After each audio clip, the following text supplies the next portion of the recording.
ada cerita sesuatu enggak di zaman-zaman tahun 90-an waktu Pak Muda SMA? Oh iya, di Tampar Guru.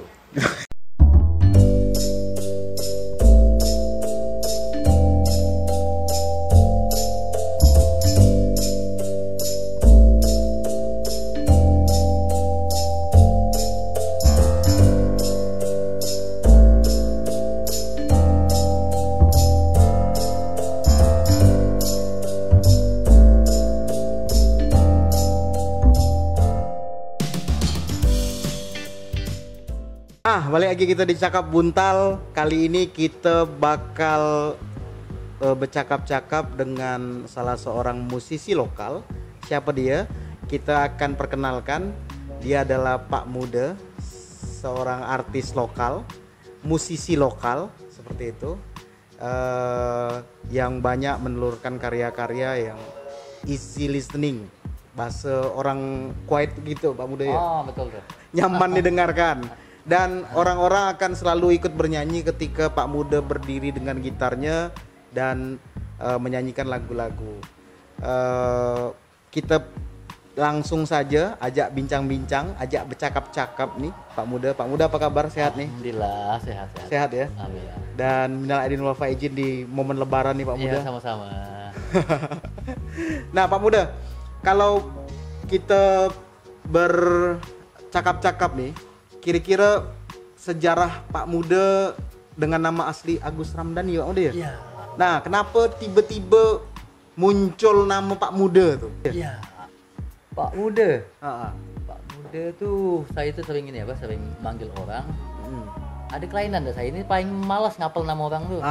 Jadi hampir sama dengan saya, Pak Muda. setiap ketemu tuh bilang mana Pak Muda, ujung saya kena panggil Pak Muda.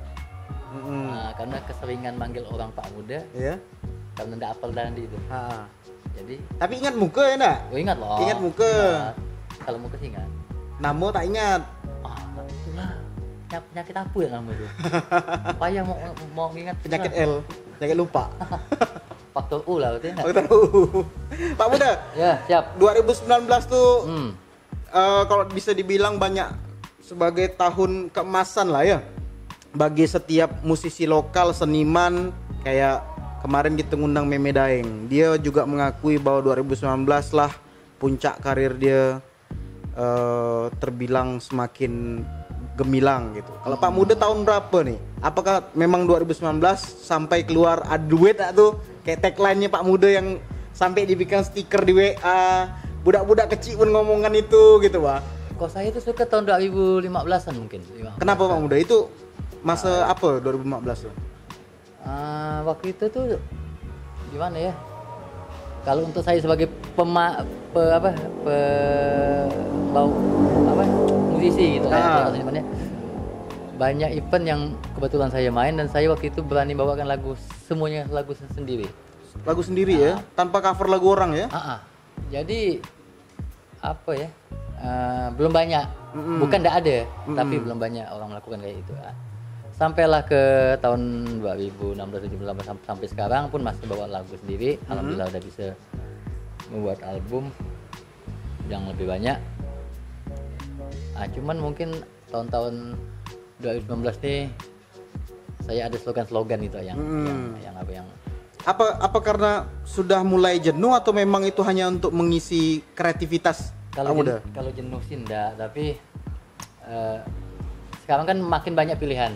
Oke. Makin banyak di dunia digital sekarang nih ya. Band-band pun udah banyak. Jadi ada yang suka musik ini tuh. Jadi banyak pilihan.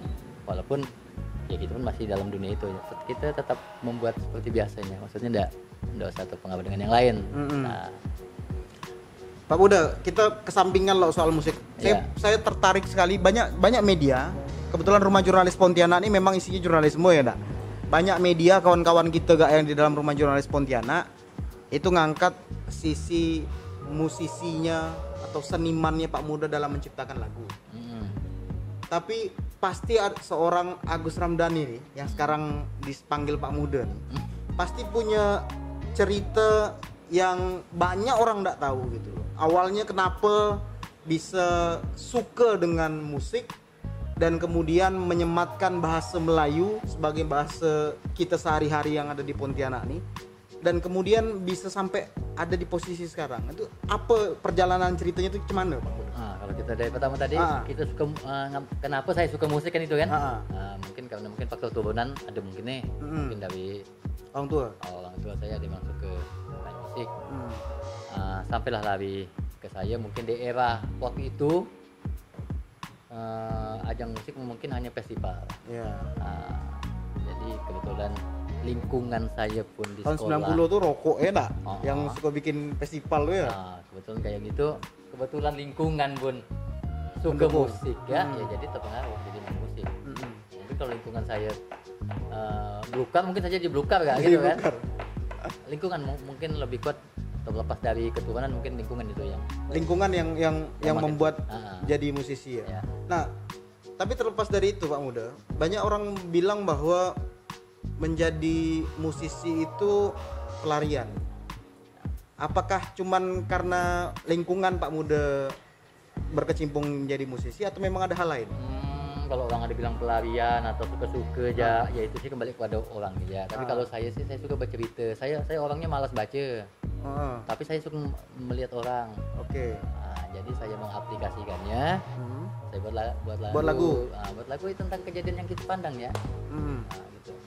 Pak Muda. Ya. Kalau ngomong soal tren tahun 90 kemudian tahun 2000,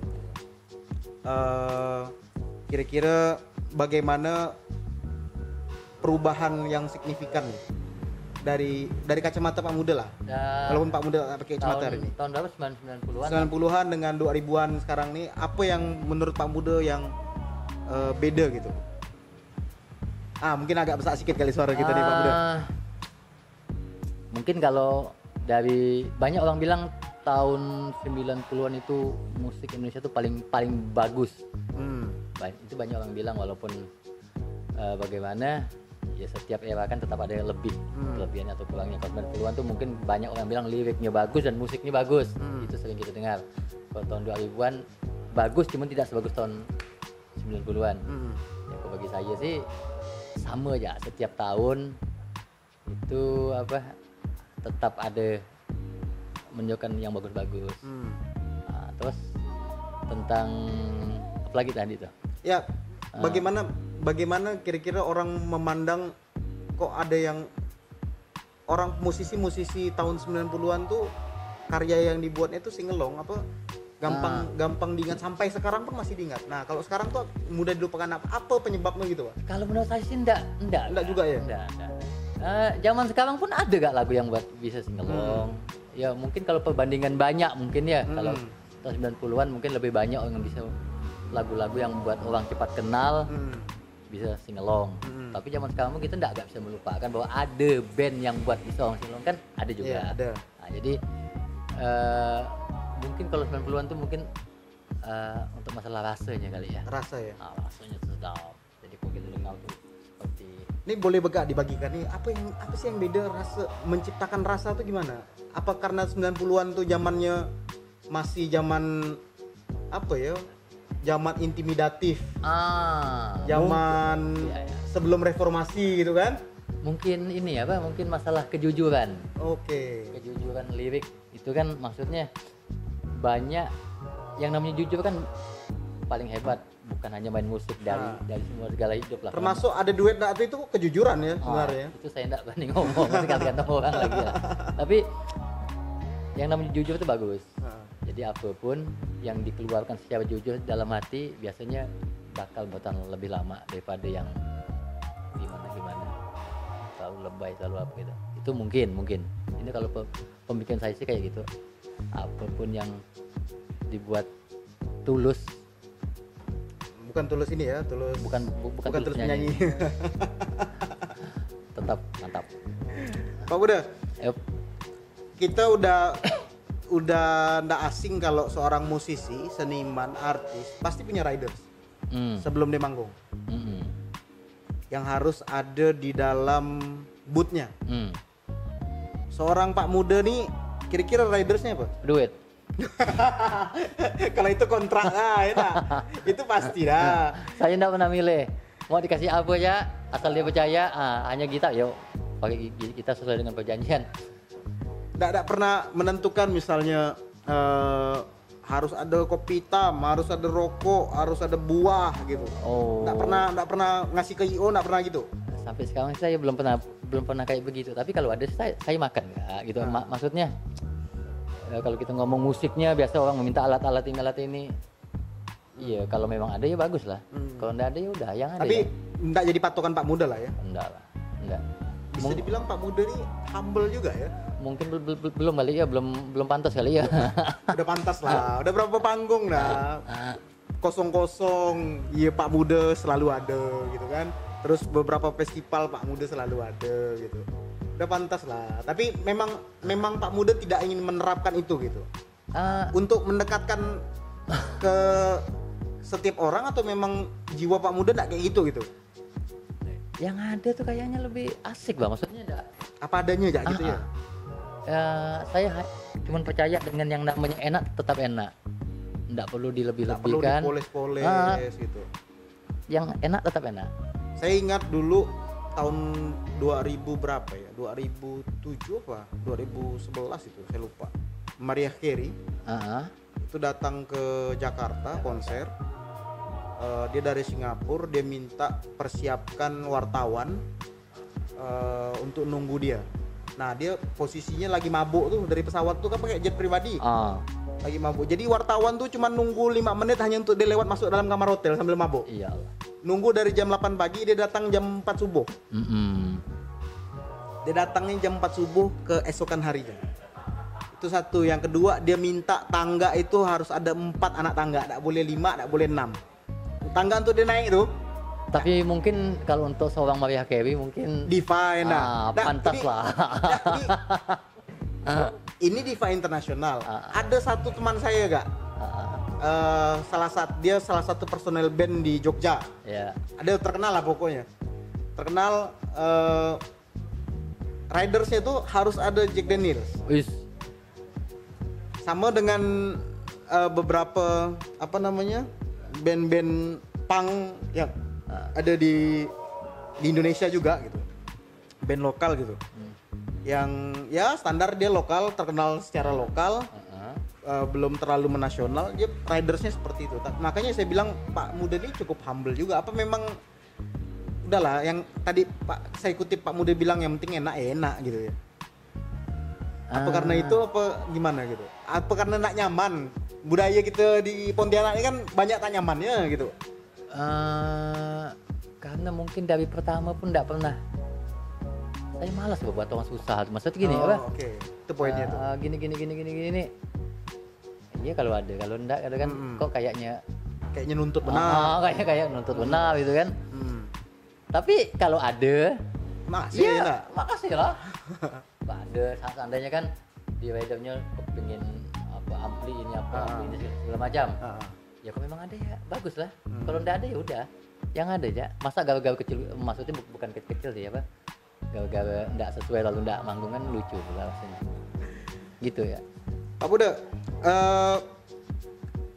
setiap orang kadang-kadang dia akan terbentuk menjadi orang tersebut di hari ini punya pengalaman yang sangat besar di masa SMP dan SMA dia. Pak Muda punya pengalaman apa yang akhirnya itu menjadi pegangan Pak Muda bisa sampai di titik ini sekarang? Yang dari waktu kapan ya? Ya jarak SMP SMA tuh lah. Di masa anak-anak ke remaja ke dewasa itu kan SMP SMA tuh. Waktu pertama ikut festival. Ikut festival lu kan minta duit sama dengan orang tua. Ya mungkin bakat kurang, kemauan keras nih kali ini ya. Jadi ikut juara enggak pernah. Jadi, tapi coba lagi itu ya. Tapi coba lagi dan minta duit terus. Dari mungkin seandainya 10 kali saya ikut, mungkin sekali ya saya juara. Itu pun juara 3. Itu kan prestasi yang sangat buruk sebenarnya. Jadi itu saya masih main bass tuh. Band apa waktu itu Pak Muda? Band saya nama siapa? Apa dulu ya? Operasi Jantung dulu namanya. Operasi Jantung. Ini lagunya genrenya? Lagu-lagu rock and roll slang waktu itu. Oke. Tiba-tiba waktu itu ada festival buat lagu sendiri. Saya nggak main bass. Saya coba jadi vokal. Padahal suara saya mampot gerot. Pun tidak jelas. Nah, jadi hanya bermodalkan PD. Malah juara. Waktu itu festivalnya malah festival nasional. Malah juara 1 Di Pontianak nih. Habis itu diberangkatkan. Ini kan bingung nih kan. Apakah ini garis tangan gitu ya? Mungkin bisa jadi. Karena apakah ini garis tangan gitu ya? Sebodoh-bodoh saya main bass, saya memang main bass. Yang memang saya tekuni gitu kan. Walaupun saya tidak terlalu hebat tapi minimal tahu. Tapi kalau vokal baru kali itu ya. Jadi baru pertama nyoba langsung juara. Dan berangkat ke Jakarta waktu itu. Luar biasa. Tahun berapa tuh Pak Muda? Di Bandung begitu nama acaranya tuh Yamaha Pure Soul. Jadi buat lagu sendiri. Lagu apa waktu itu Pak Muda judulnya? Tak Nak Kasih Kucing. Oh, Tak Nak Kasih Kucing. Itu cukup terkenal juga tuh Tak Nak Kasih Kucing. Jadi 10 pemenang ditandingkan di Bandung. Bandung.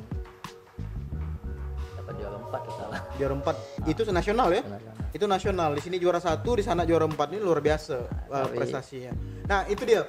Pak Muda punya cerita apa gitu di zaman-zaman SMA Pak Muda yang mungkin bisa kita coba putar ulang. Coba kita reka ulang lah. Apa yang paling mengena di zaman-zaman kata orang nih, zaman SMA nih zaman-zaman paling ada dibilang paling buruk ya gak? Ada dibilang paling indah ya gak? Paling manis ya ada gitu. Zaman SMA Pak Muda gimana? Pak Muda SMA di mana sih? Saya SMA Muhammadiyah. Muhammadiyah. Yang di Ayani. Iya. Di Ayani. Apa ada cerita sesuatu enggak di zaman-zaman tahun 90-an waktu Pak Muda SMA? Oh iya, di Tampar Guru. Masih hidup enggak bapak? Asik. Masih. Gara-gara apa Pak Muda? Jadi waktu itu udah mau selesai. Kelas 3 nih. Udah mau selesai, cuman belum tahu nih lulus atau enggak nih. Tanas dulu ya, zaman dulu ya. Cuma udah coba-coba baju. Oke. Kalau di SMA Muhammadiyah kan memang dilarang kelas coba-coba baju itu. Terus saya udah coba-coba baju, ujung ketahuan. Padahal belum tahu lulus kan enggak. Allah. Sampai hari ini kata orang Pontianak bilang itu nama tampar bodoh. Iya betul. Tampar bodoh. Tidak bisa mengapa? Ketakutan campur mau enggak bisa mengapa diam ya. Habis ada.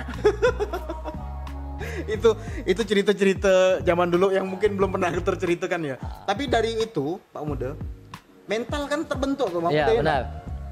Setelah SMA itu kan masuk ke dunia kuliah atau dunia kerja lah. Kalau yang enggak mau kuliah gitu kan misalnya, atau yang memang dia tidak mampu untuk kuliah atau dari sisi keuangan gitu. Nah, tapi pengalaman itu bisa macam jadi menguatkan mental gitu. Benar enggak Pak Muda? Pak Muda rasakan enggak tuh? Kalau misalnya pas mau manggung atau mau bikin apa gitu. Kalau di SMA mungkin terbentuknya walaupun waktu itu malas-malasan tapi dipaksa untuk tepat waktu, berarti disiplin. Oke. Disiplin bagus dan itu memang gunanya banyak. Jadi apalagi saya menekuni dunia musik, jadi disiplin memang harus nomor satu. Deadline menulis lirik, deadline nyari nada gitu ya? Itu mungkin sebelum, tapi yang sesudah seandainya menerima job. Oke. Ketepatan waktu, durasi bermain harus pas semuanya. Itu yang dirasakan. Jadi kalau kita udah kontrak atau ketemu kan waktunya kita harus tepat waktu. Jangan kitanya yang terlambat jadi merusak acara.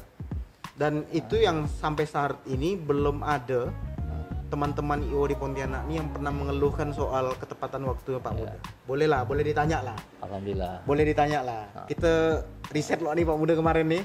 Kayak kira-kira Pak Muda ini punya pasal apa kira-kira? Aduh, tepat waktu Bapak itu tuh. Kita riset kecil-kecilan lah kemarin. Nah Pak Muda, tadi kita udah bicara soal perjalanan dari SMA sampai kena tampar guru dan lain-lain gitu kan. Cara menulis musik, menulis lagu. Nah, kira-kira Pak Muda macam seniman lain enggak? Ada waktu ritual khusus enggak Pak Muda? Oh, enggak ada. Maksudnya sebelum manggung tuh biasa harus diam lo. Oh, ada lah. Ke mana lo? Ada. Atau seminggu sebelum manggung nih? di rumah ya nih, tak ada kemana-mana nih, atau harus di tempat keramaian nih. Apa ritual Pak Muda nih? Enggak sampai segitu, tapi yang jelas enaknya kalau saya ya mau manggung latihannya jangan mepet. Oke. Adanya perlu latihan. Seminggu sebelumnya, 4 hari sebelumnya? Pokoknya kalau mainnya hari Sabtu, hari Kamis itu udah rampung dah. Hmm. Jumat istirahat, Sabtu yuk kita bermain tuh. Kedua sebelum manggung, kalau bisa memang datang jangan tepat waktu. Terlalu lama udah. Nah, sekitar 15 menit tuh ideal tuh. Enggak terlalu lama. Kita duduk. Terus yang buat jadi kuat tuh kadang-kadang Doa orang tua atau doa kita sendiri? kita udah minta lancar ya. Kalau itu udah sip. Udah sip, selesai nah. Tapi intinya gini Pak Muda. Terkadang dalam setiap kesuksesan seseorang, ya terlepas dari orang itu bilang saya sih belum jadi apa-apa nih, tapi minimal dari perjalanan waktu bisa berada di panggung besar, dikenal banyak orang, sampai dibikin stiker di WA, dihubungi oleh banyak IO dan lain-lain seperti itu. Minimal Pak Muda sudah punya nama. Tapi perlu kita ingat, pasti ada satu orang yang sangat berjasa. Siapa Pak Muda? Dalam Pak Muda sekarang ini jadi seorang Pak Muda gitu. Emak kayu kayaknya. Emak kayu anak. Walaupun dia kan ngolot, walaupun itu tak bos. Tapi dukung terus itu. Padahal mual gitu. Itu tadi sampai nyari duit untuk manggung susah ya nak, Pak, ikut festival susah ya nak. Jarang menang lagi. Jarang menang lagi. Itu kena celah-celah lah, udah. Bukan nama. Tapi kalau kita minta dikasih terus. Berarti kan terlepas dari ya itu dukung. Hanya di mulut ya. Kasih ibu kan kata sepanjang jalan ya nak. Tak ada putus-putus. Jadi gitu Pak Muda, berarti seorang ibu ya. Ada enggak karya yang Pak Muda khususkan, kayak Iwan Fals kan ada nih, ibu gitu kan. Ada enggak karya yang Pak Muda khususkan untuk seorang ibu? Belum karena untuk ibu ini memang agak berat ya untuk bikin liriknya. pekerjaan yang mudah. Agak berat. Kayak Iwan Fals punya lagu ibu itu. Gitu Pak Muda ya. Pak Muda, banyak orang bilang gini Pak Muda. Seniman kalau dia endorser selebgram di Instagram dan juga dia seniman, mungkin dia bisa nutup keuangannya dari situ. Nah, kita tahu bahwa di masa pandemi ini panggung kosong nih.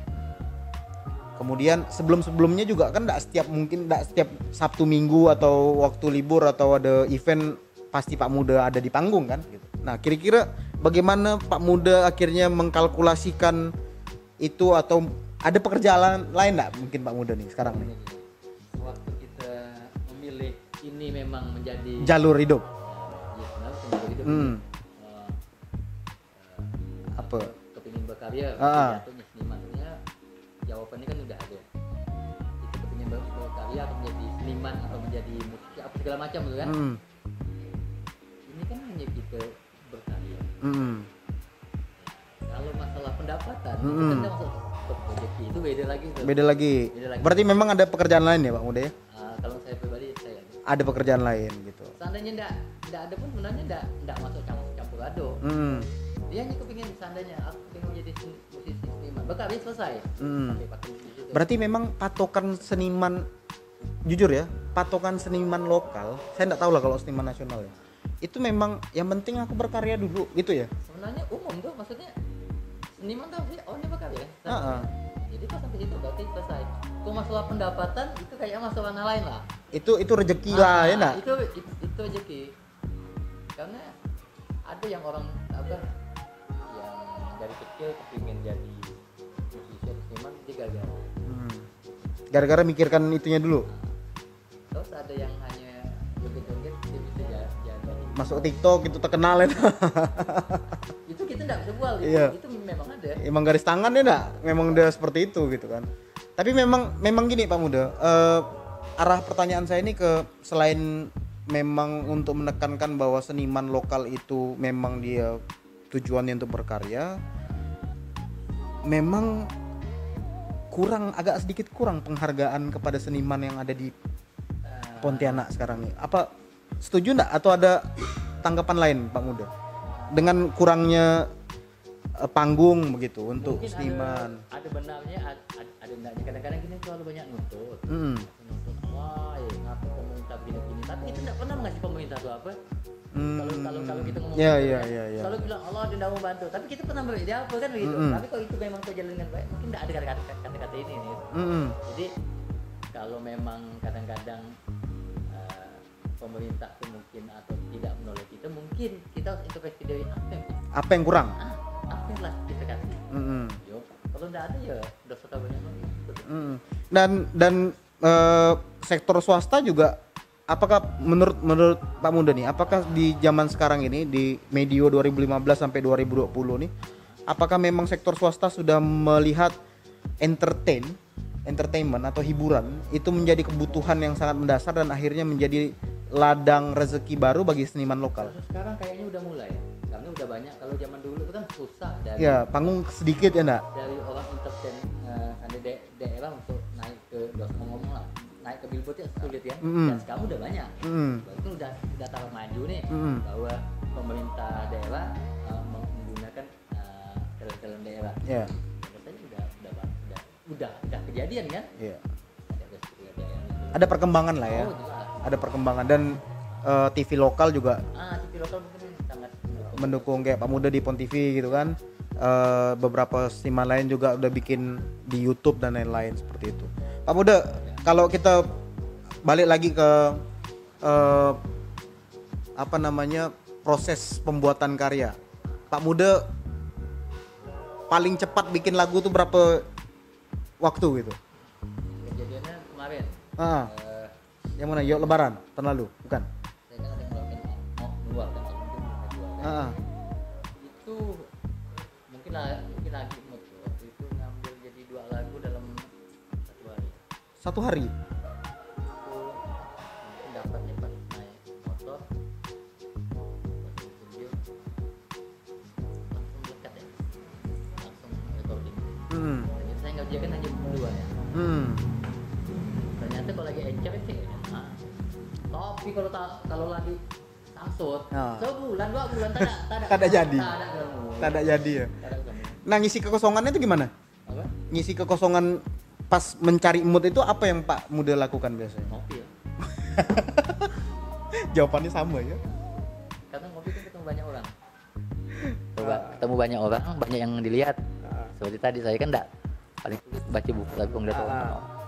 Dan bisa dari orang tersebut biasanya muncul ide-ide ya. Benar. Dari perbincangan kayak gini juga kadang muncul ide begitu ya Bang Muda ya. Ada kejadian-kejadiannya yang malah bisa tangkap memori itu bagus. Oke, kita break sejenak, nanti bakal ada perbincangan lanjutan, nanti kita akan sambung lagi tetap di Cakap Buntal.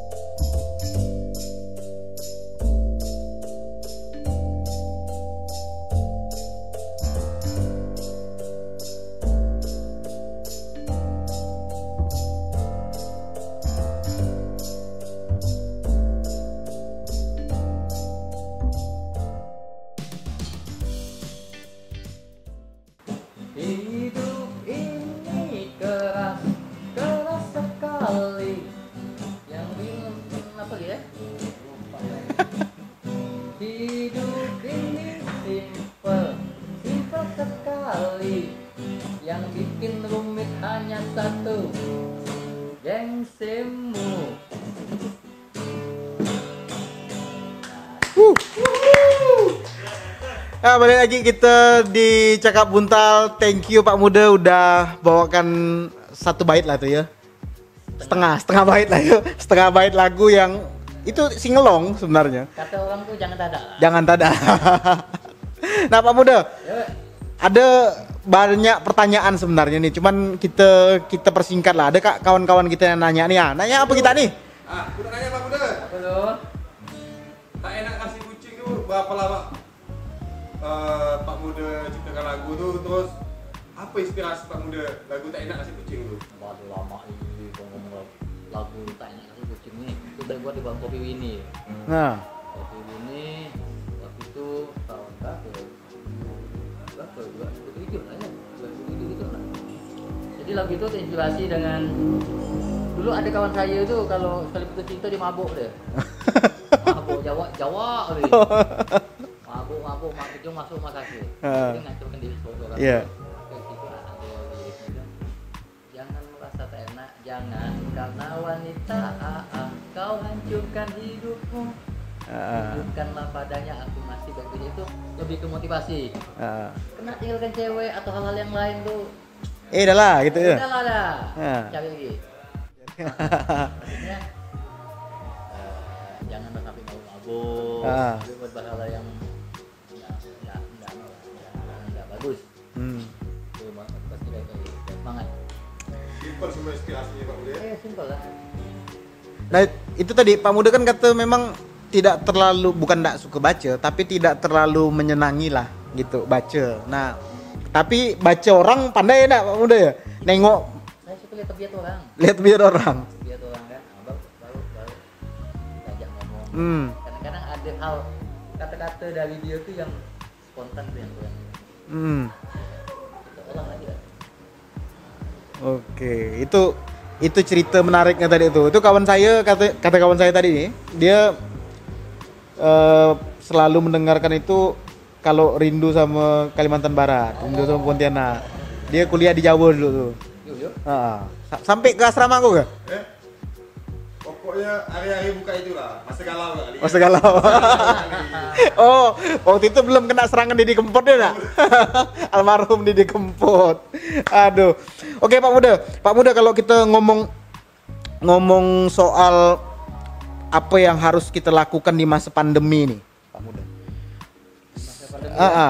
Sebagai seorang musisi berkarya itu nak boleh putus. Nak macam mana nak perang pun kadang-kadang karya tuh timbul di saat-saat yang tidak terduga gitu. Inilah kadang-kadang ada dua pemikiran. Pemerintah menganjurkan supaya kita di rumah saja. Kadang-kadang kalau di rumah ini nggak bisa mengaku nih. Kan kreativitas itu bisa mampet ya nih. Bukan cuma untuk cari duit ya enggak, kreativitas pun kadang di luar ya enggak dapatnya. Jadi tidak maksimal itu. Jadi intinya yang bisa di rumah ya di rumah ya. Yang kalau memang nggak ada biasa di luar ya hati-hati ya, banyak-banyak doa ya. Gitu. Intinya kita hati-hati pakai masker pakai apa yang kita buat disesuaikan dengan bidang kita. Seandainya yang mau musik ya kita bisa nulis masih banyak sih yang bisa dibuat. Jadi bukan hanya ada cuma rasa ketakutan ya makeup ya di rumah. Ayo itu bisa banyak anak loh. Corona ada. Kok ambil ini? Iya. Masih banyak yang bisa kita buat. Gitu Pak Muda ya. Pak Muda, kalau kita ngomong soal bagaimana